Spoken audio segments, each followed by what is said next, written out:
नमस्कार, मैं हूं आपके साथ मयंक मिश्रा। आज 26 तारीख है और देखिए इस वक्त की बेहद अहम खबर। ईरान की तरफ से बड़ी प्रीएम्प्टिव स्ट्राइक की धमकी दी गई है अमेरिका को और यह कहा गया है कि ईरान इस बात का इंतजार क्यों करे कि अमेरिका हमला करेगा, बल्कि ईरान एक कदम आगे बढ़कर अब खुद अमेरिका के जहाजों पर हमला कर सकता है। देखिए पिछले 3 दिन से मैं अपने वीडियोज में बार बार यह बात कह रहा था कि अमेरिका ने जो ब्लॉकेट कर रखे हैं, अपने शिप्स खड़े रखे हैं और ईरान के जहाजों को आने जाने से रोका जा रहा है, इकोनॉमिक ब्लॉकेट किया गया है। इसके खिलाफ ईरान की तरफ से अमेरिका के जहाजों पर हमला हो सकता है। मैं पिछले 3 दिन से लगातार यह आशंका जता रहा था और अब ईरान के उप विदेश मंत्री की तरफ से यह बयान सामने आ गया है। देखिए, the tension between the United States and Iran are escalating after Iran's deputy foreign minister Kazem Gharibabadi said Tehran has the right to take preemptive action instead of waiting for US to attack. कि America हमला करे इसका इंतजार अब Iran नहीं करेगा। Iran के पास पूरे अधिकार हैं कि एक कदम आगे बढ़ के अगर उसे लगता है कि अमेरिका हमले करने जा रहा है तो पहले हमला कर दे। इस पूरे मामले के बीच में जो असली खबर है, ईरान के निशाने पर है अमेरिका का aircraft carrier USS George Washington. ये वो एयरक्राफ्ट कैरियर है जो अब्राहम लिंकन जब यहां से भाग गया, या ये कहें कि वापस चला गया, क्योंकि उसके सैनिक तो वहाँ पर सुसाइड कर रहे थे, ईरान के खिलाफ जंग करने की हालत में नहीं थे, उस पर खाना ख़त्म हो गया था, यानी तमाम ऐसी दिक्कतें थीं कि यूएसएस अब्राहम लिंकन जो है वो ईरान के खिलाफ जंग करने की हालत में नहीं था और उसको लेकर अमेरिका के रक्षा मंत्री भयंकर निशाने पे अमेरिका में, उसको वहाँ से हटाया गया। उसके बदले फिर जो है यूएसएस जॉर्ज वॉशिंगटन को भेजा गया। अब ये यूएसएस जॉर्ज वॉशिंगटन ईरान के निशाने पर है और बताया जा रहा है कि अगर ये ब्लॉकेड इसी तरह से कंटिन्यू हुआ तो ईरान अपनी एंटी शिप मिसाइल से अमेरिका के इस एयरक्राफ्ट कैरियर को सीधा हिट कर सकता है और ये जवाब होगा उस इकोनॉमिक ब्लॉकेड का जो अमेरिका ने बना रखा है। देखिए, गरीबाबादी साहब जो ईरान के उप विदेश मंत्री, इनकी तरफ से एक और बयान है।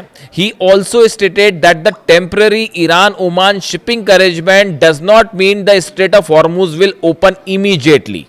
उन्होंने ये कहा कि ओमान के साथ हमने आने जाने को, जहाज़ों के आने जाने को लेकर जो कुछ नियम कायदों पर हमारी चर्चा हुई है और एक सहमति सी बनी है, इसका मतलब ये कतई नहीं है कि हॉर्मुज जो है वो खुलने जा रहा है। इसका मतलब ये मत निकाल लीजिए कि हॉर्मुज को ईरान खोलने जा रहा है। हॉर्मुज पूरी तरह से बंद है और जब तक अमेरिका ईरान की शर्तों को पूरा नहीं करता तब तक हॉर्मुज बंद रहेगा। पिछले 48 घंटों में सिर्फ एक जहाज पार हुआ है हॉर्मुज से। ये कई महीनों को आप देखें, उसके सबसे लोअर स्तर पर आ गया है यहां से जहाज़ों का निकलना और जो है तेल का निकलना।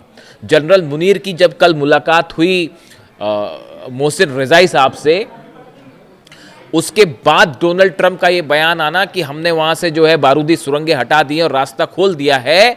डोनाल्ड ट्रंप का यह बयान बता रहा है कि ईरान ने मुनीर के प्रस्ताव को ठुकरा दिया है, जो प्रस्ताव डोनाल्ड ट्रंप ने भेजा था। असल में देखिए, कहा जा रहा है कि डोनाल्ड ट्रंप ने जो है वो मुनीर से फ़ोन पर बात की जाने के पहले और अपने कुछ प्रपोजल्स लेके भेजा था, मुनीर को ऑफर लेकर भेजा था, जिसमें कहा गया था कि हम अपना ब्लॉकेड हटा देंगे और जो है जो सैंक्शंस, नए सैंक्शंस लगाए गए हैं वो भी हटा देंगे, आप हॉर्मुज खोल दीजिए। यानी छटपटा रहा है अमेरिका और डोनाल्ड ट्रंप हॉर्मुज खुलवाने के लिए। ये हकीकत है। और जब मिलिट्री पे आप नहीं हरा पाए, देखिए ये इकोनॉमिक ब्लॉकेड हुआ क्यों? क्योंकि पूरी दुनिया के सामने ये सच सामने आ गया कि अमेरिका की नेवी, ईरान, अमेरिका की नेवी, अमेरिका की फोर्सेस, अमेरिका की सेनाएं, अमेरिका के जहाज, अमेरिका के फाइटर जेट ईरान को नहीं हरा सकते, बल्कि ईरान भारी पड़ गया है। ये बात सिर्फ मयंक मिश्रा नहीं कह रहे, ये बात खुद हिलरी क्लिंटन कह रही है। अमेरिका के इंटरव्यू में बैठ के ये बात बोल रही हैं कि डोनाल्ड ट्रंप की ईरान पॉलिसी सबसे बड़ी हार है डोनाल्ड ट्रंप एडमिनिस्ट्रेशन की। ये बात अमेरिका की पूर्व विदेश मंत्री हिलरी क्लिंटन कह रही है। तो मेरे ऊपर कभी कभी आरोप लगते हैं कि आप जो है ईरान को फेवर कर रहे हैं, ऐसा बिल्कुल नहीं है। मेरा काम है आप तक सच पहुंचाना। मिलिट्री स्ट्राइक छोड़ के इकोनॉमिक ब्लॉकेड इसलिए किया गया क्योंकि यह जंग अमेरिका हारा है। मिलिट्री के स्तर पर भयंकर नुकसान हुआ है अमेरिका को और अब वो धीरे धीरे डिटेल्स निकल के सामने आ रहे हैं। जॉर्डन में बेसिस तबाह है, बहरीन में बेसिस तबाह है, कुवैत में बेसिस तबाह है।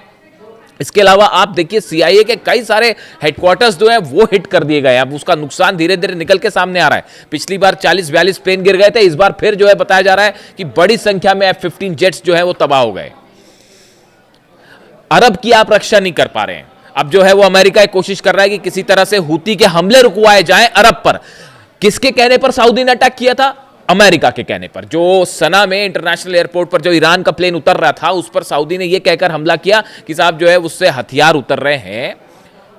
और उसके बाद डोनाल्ड ट्रंप का यह बयान आना कि अब इस गेम में एक नया प्लेयर शामिल होने वाला है, यानी अमेरिका के लिए यह हमले करवाना जो है कोई खेल है और इसमें नए प्लेयर, उन्होंने सऊदी के लिए यह बात कही थी कि new player will be entering in this game, यानी वो एक नया प्लेयर मान रहे थे सऊदी को। और जैसे तमाम एक्सपर्ट बताते हैं कि अमेरिका की बात मान के सऊदी ने स्ट्राइक कर दी और अब हालात यह है कि हूती को भी नहीं हरा पा रहे।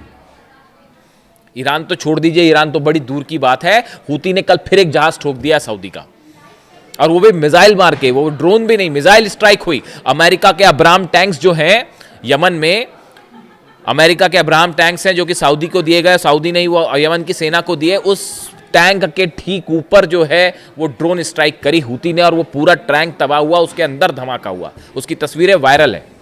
यानी आप देखिए अमेरिका की जो मिलिट्री पॉलिसी है इसकी धज्जियां उड़ा दी है ईरान ने, और जब ये कुछ नहीं कर पाए तब ये इकोनॉमिक ब्लॉकेड वाला खेल शुरू हुआ कि इकोनॉमी को रोकने की कोशिश करेंगे। असल में इसके पीछे अमेरिका की और अमेरिका की मिलिट्री की बहुत बड़ी करारी हार छुपी हुई है। तमाम दुनिया के एक्सपर्ट्स ये राय रख रहे हैं और अमेरिकन भी इस राय को रख रहे हैं। सीनेट में बात कही जा रही है, अमेरिका के सांसद आरोप लगा रहे हैं कि डोनाल्ड ट्रंप आप ये जंग हार चुके हैं, आपने अमेरिका का सबसे बड़ा नुकसान कर दिया है।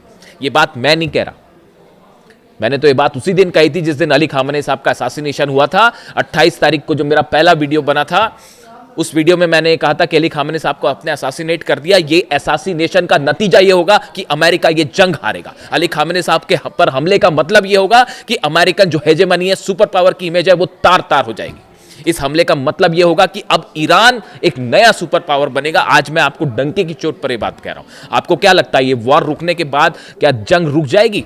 हर क्षेत्र में ईरान में तेजी से डेवलपमेंट होगा। जब तक ईरान के ऊपर सैंक्शंस नहीं हटेंगे ये जंग नहीं रुकने वाली। और आप देख लीजिएगा कोई चारा नहीं है ईरान के तेल को फ्री करने के अलावा। वो जमाने चले गए जब एक देश दूसरे देश को दबाता था, उस पर मिलिट्री एक्शन करता था। ये ईरान के साथ संभव ही नहीं है। रूस और चीन पीछे आके खड़े हो गए। तमाम देश जिसके ऊपर डोनाल्ड ट्रंप सैंक्शंस लगा रहे हैं सबका गुस्सा फूट रहा है। यहां तक कि कनाडा ने भी ईरान के स्टाइल में जवाब दे दिया डोनाल्ड ट्रंप को कि टैरिफ का बदला टैरिफ होगा। 50% तुमने टैरिफ लगाया, 50% हम भी तुम पर टैरिफ लगाना चाह रहे हैं। मिलिट्री हार हो रही है, इकोनॉमिक पॉलिसीज की हार हो रही है, टैरिफ की हार हो रही है। खुद सुप्रीम कोर्ट टैरिफ को इलीगल बता चुका है। रशिया चाइना ने कह दिया हम तुम्हारा जो सैंक्शंस लगा रहे हो आप ईरान के ऊपर, हम उसको मानेंगे ही नहीं। ये तो हालात है। अब ऐसे में चेतावनी आई है ईरान की कि अपना यूएसएस जो जॉर्ज वॉशिंगटन है एयरक्राफ्ट कैरियर, वो निशाने पर है, बचा के रखना उसको। और गरीबाबादी जो है विदेश उप विदेश मंत्री वो भी कह रहे हैं want that the waterway could remain closed if Iran's conditions are not met. अगर ईरान की शर्तें पूरी नहीं की गई हमेशा बंद रखेंगे हॉर्मुज को। और लंबी हम लड़ाई करने के लिए, इकोनॉमिक आपका वॉर जो है चलता रही है, हम 2 साल तक लड़ने के लिए तैयार हैं। ये सोच रहे थे अमेरिका की ईरान डर जाएगा और समझौता कर लेगा, उन्होंने कह दिया हम 2 साल तक आपका ये जो इकोनॉमिक ब्लॉकेड हम झेलने के लिए तैयार है, देख लेंगे जो भी वॉर होगा वो देख लेंगे। अब ये यूएसएस जॉर्ज वॉशिंगटन है, ये निशाने पर है। ये खबरें खुफिया सोर्सेज से डिफेंस इंडस्ट्रीज जो होती है उसमें वायरल है। अमेरिका का वो एयरक्राफ्ट कैरियर है जो न्यूक्लियर एनर्जी से चलता है। इसमें 2 रिएक्टर्स हैं, इसकी वजह से इसको फ्यूल की ज़रूरत नहीं पड़ती। ये काफ़ी लंबे समय तक चल सकता है।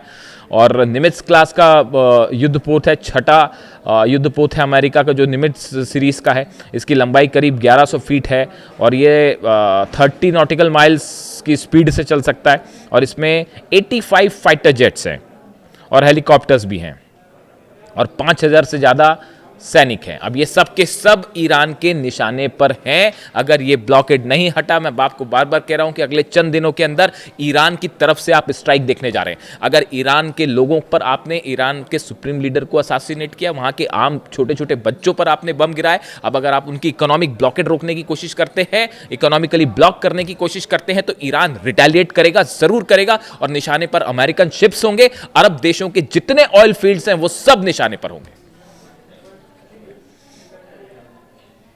इससे जुड़ा जो भी अपडेट होगा मैं आपको पहुंचाऊंगा। एक बड़ी जंग दस्तक दे रही है और इस बार ईरान इसको लीड करेगा। ईरान की तरफ से इसकी शुरुआत होगी। अब तक अमेरिका और इजराइल हमले करते थे, ईरान जवाब देता था, अपनी रक्षा का इंतजाम करता था, लेकिन मोहसिन रजाई साहब के आने के बाद से अब ईरान एक स्टेप आगे रहेगा और हमला करने के मूड में है। जो स्थिति आ रही है और खतरे में ये जहाज है अमेरिका की। इससे जुड़ा जो भी अपडेट होगा आप तक पहुंचाऊंगा। वीडियो कैसा लगा कमेंट करके बताएं। Thank you so much.